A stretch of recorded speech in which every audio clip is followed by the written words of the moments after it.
what's happening right now. A Roane County woman paid nearly $15,000 for a new roof on her home, but she's angry and she's disappointed in what she paid for. Yeah, the roof is half asphalt shingles and half rubber, and where the rubber was laid, there was already a leak.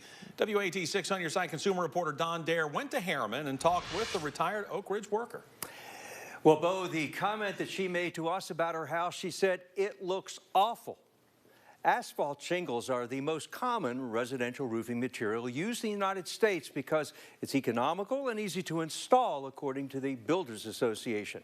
Now, a rubber roof can be bonded to either shingles or to plywood, but it needs a special backing to keep the rubber membrane flat. Yet the rubber roof on Miss Wright's home doesn't look like it was successfully bonded. From her easy chair, Wilma Wright enjoys watching her favorite game shows. At 89, retired from Oak Ridge, she's lived in her home for over 70 years. When the dormer on the front of her house leaked in November, she hired Woods Roofing and Repair out of Harriman to fix it. The charge was $3,500. In January, there was another leak. The roofer suggested a combination of asphalt shingles and rubber roofing. He told me all about rubber roofing. It would never leak. It would last a lifetime. But it appears the rubber isn't adhering to the roof surface, and Wilma is not at all pleased. I think it stinks.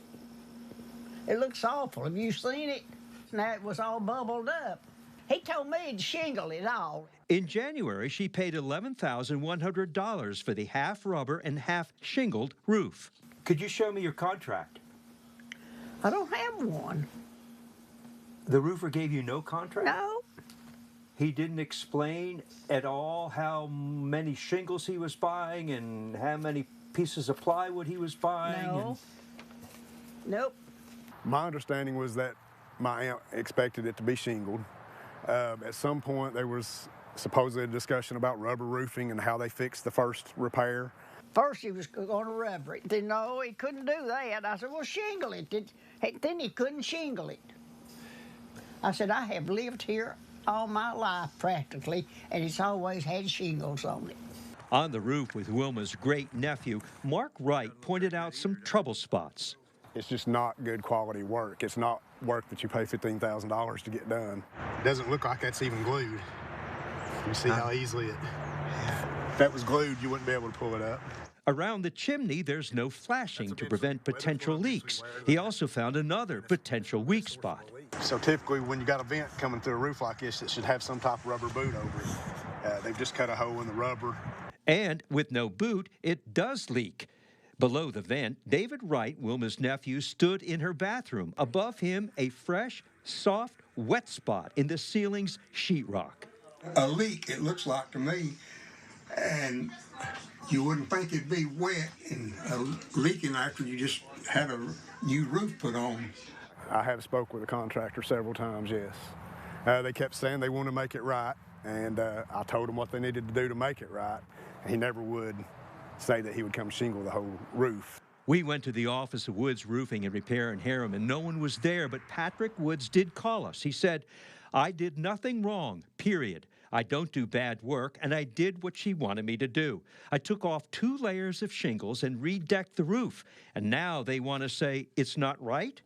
Woods said, yes, there are wrinkles and creases in the rubber roofing, and he explained why. The temperature was 38 degrees when I put it on, he said.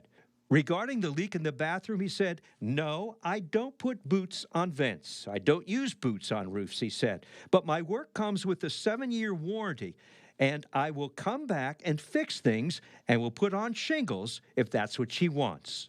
I shouldn't have fooled with him, but I either want it fixed right or my money back.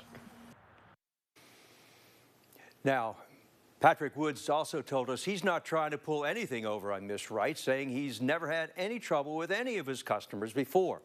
Mr. Woods says he has many happy customers who are pleased with his work. Miss Wright says she's ready for Mr. Woods to fix the leak, remove the rubber material, and replace it with asphalt shingles. We'll keep you up to date, Bo. I know you will, Don. Thank you very much. And if you have a consumer question for Don Dare, send him an email at ddare@wat.com. You can also call the 6 on your side hotline number, 865-633-5974.